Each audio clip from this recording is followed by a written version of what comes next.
Oh my god! Nuclear holocaust on the drones! Hey guys, and welcome to, Jesus Christ, what is this? Welcome to UC Davis StarCraft. I'm AlphaFerg, and this is going to be a cast from the community. And this is going to be LargePelican, aka Vince F. I don't know his last name, but it is Vince F, and he's going to be playing as the Red Zerg here on Metalopolis against the Blue Terran, a man named Dillinger. And all he said is, good luck, have R. Good luck, have... I'm going to say that's fun because R is right next to F. And he's begging Vince, placement match, you should let me win. Don't know about that. Quick note, this is on patch 1.4.2, so there's not going to be any EPM, which I've been enjoying seeing players. So I don't actually know how good these players are. Judging from here, I'd say gold.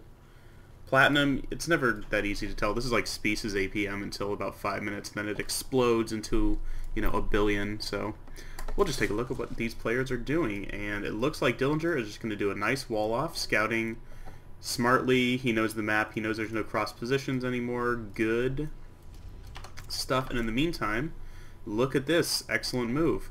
You move the Overlord here, you scout the command center, and you send your Overlord away so it doesn't give away your position. But one thing you can do if you're the Terran in this position is at about the minute 30 mark, just move an SCV down here, and you'll see the Overlord. And then it's like free scouting, and bam. So that's a little pro tip there. Anyway, so there's going to be a hatchery on the low ground for LargePelican. Looks like 14 hatch. Because it's been down for a while, but we'll see how the game develops. Pretty standard, nothing crazy. Drone getting in there, always good. You can attack the SCV if you want to, but instead he's going to scout. He's going to see the early gas, but I don't... I'm going to try to attack these SCVs. Of course, 2 SCVs on the gas. I don't think that's a special build. I think it's just a mistake.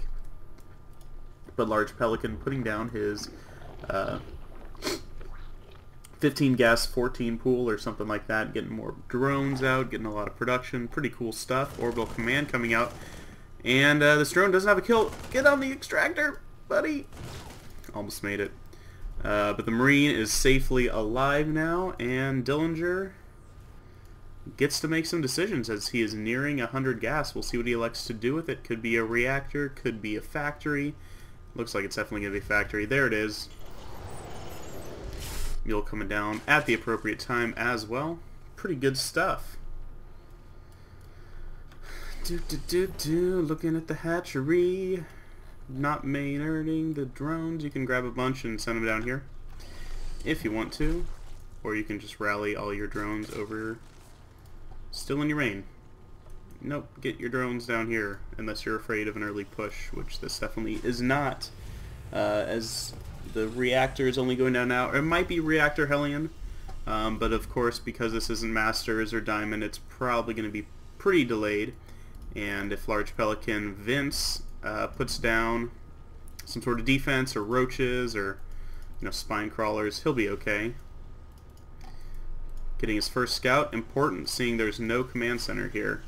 You know there's no fast expand, though it is in the main. But it's always hard for Terran to push out, especially on this map. I mean, look at how wide of an area you have to protect against run-bys and banelings. In the meantime, Zerg also have that giant area as well.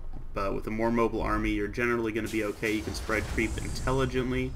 And here come the Hellions. Here they come. Super any moment. There we go. But getting lots of drones, and actually he should be ahead. Yep, he's ahead by 5 drones. I'd like to see a little bit more, but that's okay. He's got his queens going. He's got Roach Warren going down, and he has a ton of gas, so he'll be able to make a bunch of Hellions. Or, I mean roaches. But the Hellions are on the map. Starting to do some damage. 3 in total, 4th coming out. Meanwhile, a starport's going down, and another reactor. Interesting. So it looks like it's going to be mass, marine, maybe some medevac play. Exciting stuff. But here come the first Hellions. And all LargePelican really has at this point to defend are queens. He has 8 roaches coming out, but these queens are going to have to delay, and here come the roaches. Turn them around. Oh no, roasting a drone, roasting a second drone.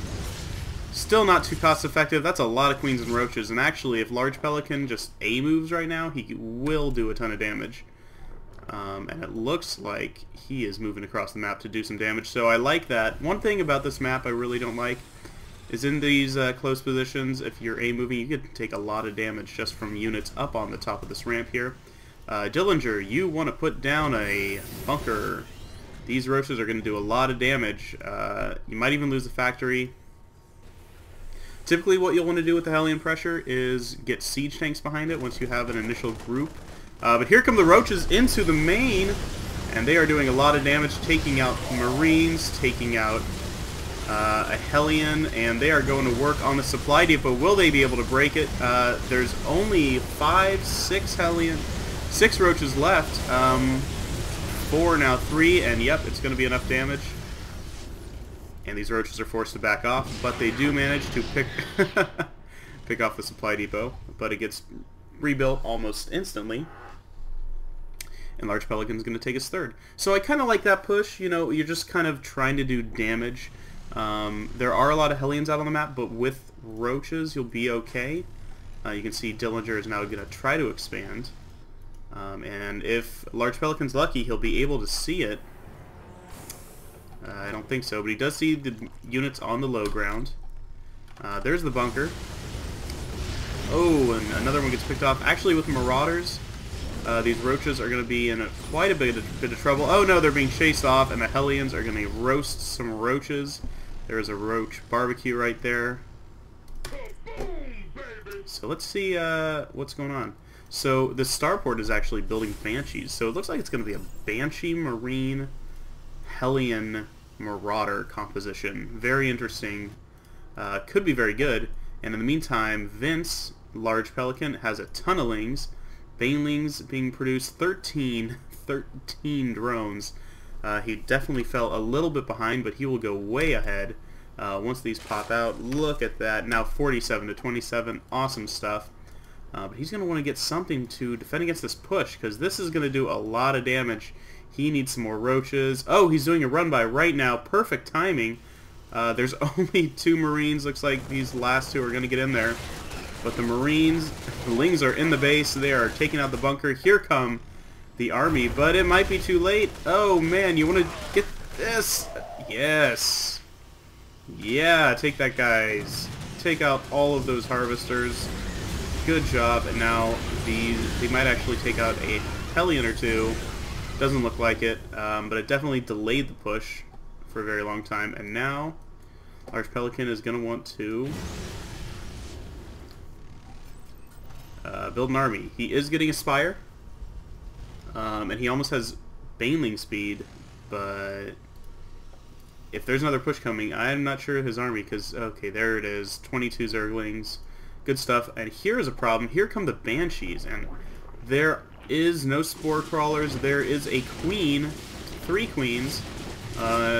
Creep slowing him down. This Queen's gonna die. Get a transfuse off. Oh no. But here are these Queens. Transfuse. Yes. Good stuff. Chasing off one. One of Queens goes out. Another one comes out. No, you can do it. Okay, well, some Queens go down, but it's okay. You can always rebuild them. Floating a lot of money. That's okay. You can generally take expansions with the drones that are sitting right next to them.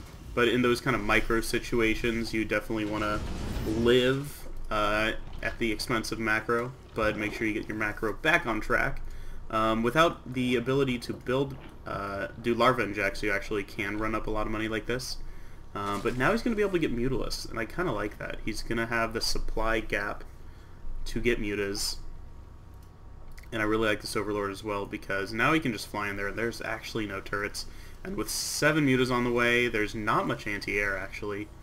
It looks like, if I'm going to count 7 plus 8, 15 Marines. So there is a decent amount. But they don't have combat shields, and that actually is pretty bad. So let's see what kind of damage these Mutas are going to do. 6 popping at the moment. A Baneling there. So here is the Muta Swarm, and oh no, he's pushing with his army right now, and it looks like he's actually going to use the Mutas to defend, but this is a pretty big force. It looks like here is a Hellion drop queued up. Ooh, it's going to run right into the Mutalisks. Oh no, the Mutas are going away. So here comes the push. Totally seeing that. Mutas are doing tons of damage. Look at all of the workers killed, 10, 11, 13. But here comes the push in the front. And there's almost nothing here to defend against it. Oh my gosh. Baneling's coming in from the north. Oh, rolling all over all of these units, mopping up. But here is the Hellion drop into the main. They're only focusing on the Queen. You gotta focus on the units. And here come the Mutas to take out the Hellions. And I don't think that much damage was done to LargePelican. Only 6 workers killed, though he did use a lot of Banelings. But look at the worker kill count for LargePelican. He took out quite a number of SCVs from Dillinger. Look at, there's 56 to 27, and LargePelican is now on 4 base. Though Dillinger does have some command centers, so he will be able to expand, maybe taking the gold, maybe taking the 3rd instead. But he's going to have to find something to take out this large Muta count. He looks like he's focusing on building Marines. He only has 2 little groups of them, and these Mutas, with their increased mobility, are going to be able to move, but yep, pulling them, don't lose any. Oh, taking out a medevac, but he does lose 2 Mutalisks, maybe just 1. But he has 13 on the way, holy crap. So that's going to be good. And actually, with that many Mutas, he also has Flyer level 1. You can get Flyer level 2, but that's a lot more gas. But Flyer level 1 definitely helps. It gives you just that much more damage for each bounce, for each attack. And that's a lot of Mutalisks. Actually, that's not even all of them. There's a bunch more here. Bunch more here. Okay, well, there's a lot of Mutalisks. Oh, there he is. They're all in a group there, and he is just seeing the Marine numbers, but he might just have enough Mutalisks to overwhelm these turrets. Okay, these turrets are actually pretty smart. I like the positioning. There's a few gaps, like right here, but you can, you know, defend against Mutas. At this point in the game, you don't want to lose this Muta ball, because if you do, there's just a ton of units. There's siege tanks coming at you. If you lose them stupidly. So you really just want to poke with this Mutaflock while remaining dedicated to your macro, and getting a lot of army units. So pretty good. It looks like he is going for a hive. He may elect to go Broodlords, which I kind of like on this map. And just look at these Mutas. They're two-shotting, but they're taking a lot of damage. But they will take out all of the turrets, unfortunately, not in time. Oh, yeah, and here come the Marines. So that's really what the missile turrets did. They did soften up, they did do a bunch of damage, but they delayed that attack. And so all these SCVs remain untouched. You know, he got the engineering bay to half health. That's not a huge victory. If you get an engineering bay to half health, it's not, woo, Braveheart. It's, I didn't do shit. There's really no damage there aside from getting a stim on the Marines, which he'll be able to heal up, and taking out 3 missile turrets, which cost about nothing. So Muta's now flying into this base, which I like, and if he can manage to take it out, the Marines are still way up in the main, and they already took out all of the turrets, and now they can go to work. Will they be here in time? Here comes, nope. Oh no, flying in the wrong direction, taking a little bit more damage. And just not being able to do too much. So it looks like there is a Greater Spire going down. 4 Corruptors, Adrenal Glands. He'll be able to get Infestors as well. He got that upgrade. But here are... I kind of like this. He is A-moving with all of these... Not quite A-moving with all the Lings, but he is dragging the Marines away up